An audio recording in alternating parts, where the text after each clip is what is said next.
പൂജാമുറി ഒരുക്കുമ്പോൾ വാസ്തുപ്രകാരം ഏറ്റവും ഉത്തമമായിട്ടുള്ള സ്ഥാനം വടക്ക് കിഴക്ക് ഭാഗമാണ്. അതായത് ഈശാന കോണെന്ന് പറയും.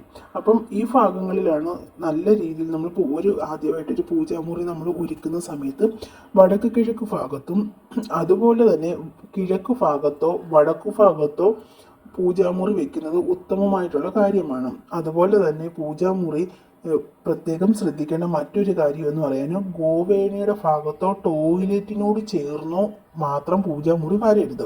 അത് അങ്ങനെയും കന്യമൂലയിൽ പൂജാമുറി വന്നാലും നമുക്ക് അതീവ ഗുരുതരമായിട്ടുള്ള ദോഷങ്ങളും വീട്ടിൽ ജീവിക്കുന്ന വ്യക്തികൾക്ക് അത് പ്രതികൂലമായിട്ട് ബാധിക്കുകയും ഓരോരോ കഷ്ടകാലങ്ങളെല്ലാം അനുഭവപ്പെടുകയും ചെയ്യുന്നുണ്ട്. അപ്പം പൂജാമുറിയിൽ ഒരുപാട് സാധനങ്ങൾ കുത്തി നിറച്ച് ഒരുപാട് ഇപ്പം ചില്ല് രൂപങ്ങളും വിഗ്രഹങ്ങളും എല്ലാം ഒരുപാട് കുത്തി നിറച്ച് നമ്മൾ ഒരിക്കലും പൂജാമുറിയിൽ വെക്കാൻ പാടില്ല. അത് വെച്ച് കഴിഞ്ഞാൽ അത് വിപരീത ഫലമാണ് നമുക്ക് തരുന്നത്. ഒരു പൂജാമുറിയിൽ പോസിറ്റീവ് എനർജിയാണ് നമുക്ക് ഉണ്ടാകേണ്ടത്. ആ പോസിറ്റീവ് എനർജി മാറി നെഗറ്റീവ് എനർജി മറ്റ് അംഗങ്ങളിലേക്ക് ബാധിക്കും. അപ്പം അത് വരാതിരിക്കാൻ വേണ്ടി കേടുപാടുകളായ ഒരു ഫോട്ടോകളും പൂജാമുറിയിൽ വെക്കാൻ പാടില്ല. അതുപോലെ തന്നെ പ്രധാനപ്പെട്ട ഒരു കാര്യമാണ്, പൂജാമുറിയിൽ നമ്മൾ വിളക്ക് കത്തിക്കുന്ന സമയങ്ങളിൽ വിളക്ക് കാലിയായിട്ട് അത് താഴോട്ട് അതിൻ്റെ എണ്ണയെല്ലാം ഒലിച്ചു പോകുന്ന വിളക്കുണ്ടെങ്കിൽ അത് അപ്പോഴേ മാറ്റിയിട്ട് പുതിയ വിളക്ക് മേടിക്കേണ്ടതാണ്. ഇത് കാരണമെന്ന് വെച്ചാൽ നമ്മുടെ വീട്ടിൽ എത്ര പണം കൊണ്ടുവന്നാലും നമ്മുടെ വീട്ടിൽ നിന്ന് അത് ദൂർത്ത് പോയിക്കൊണ്ടേ ഇരിക്കും എന്നാണ് അതിൻ്റെ ഒരു ഫലം.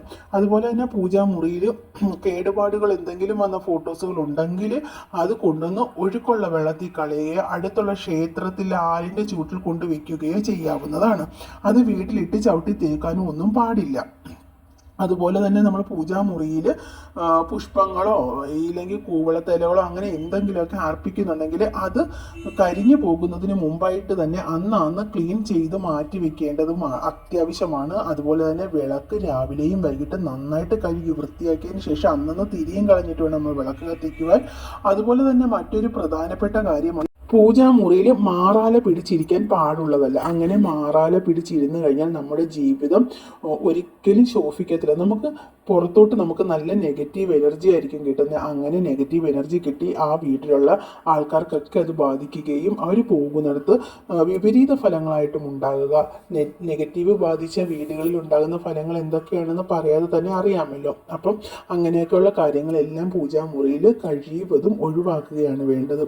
അതുപോലെ തന്നെ നാളികേരം അങ്ങനെയുള്ള കുറേ കാര്യങ്ങളൊക്കെ നമ്മൾ പൂജാമുറിയിൽ വെച്ച് നമ്മൾ പ്രാർത്ഥിക്കുമല്ലോ, അത് ആ കറക്റ്റായിട്ട് തന്നെ എടുത്തു മാറ്റി അതിനുള്ള കാര്യങ്ങളെല്ലാം അവിടെ ചെയ്ത്, അതുപോലെ തന്നെ കുന്തിരിക്ക് പൂജാമുറിയിൽ പുകയ്ക്കുന്നതും നല്ലതാണ് കേട്ടോ. അത് നമ്മുടെ വീട്ടിനുള്ളിൽ പോസിറ്റീവ് എനർജി നിറയ്ക്കാനും പച്ചക്കർപ്പൂരം ഇട്ട് വെക്കുന്നതും ഏറ്റവും ഉത്തമമാണ്. അത് പോസിറ്റീവ് എനർജി ആ അംഗങ്ങൾക്ക് നല്ലത് വരുത്തുവാനും പ്രാധാന്യം ചെയ്യുന്ന ഒരു പ്രധാനപ്പെട്ട ഒരു ഘടകമാണ് പച്ചക്കർപ്പൂരം എന്ന് പറയുന്നത്. അപ്പം ഇത്രയും കാര്യങ്ങൾ എല്ലാവർക്കും മനസ്സിലായെന്ന് വിചാരിക്കുന്നു. ഇനി മറ്റൊരു വീഡിയോയുമായിട്ട് നമ്മൾ വരുന്നിടം വരെ എല്ലാവർക്കും നന്ദി, നമസ്കാരം.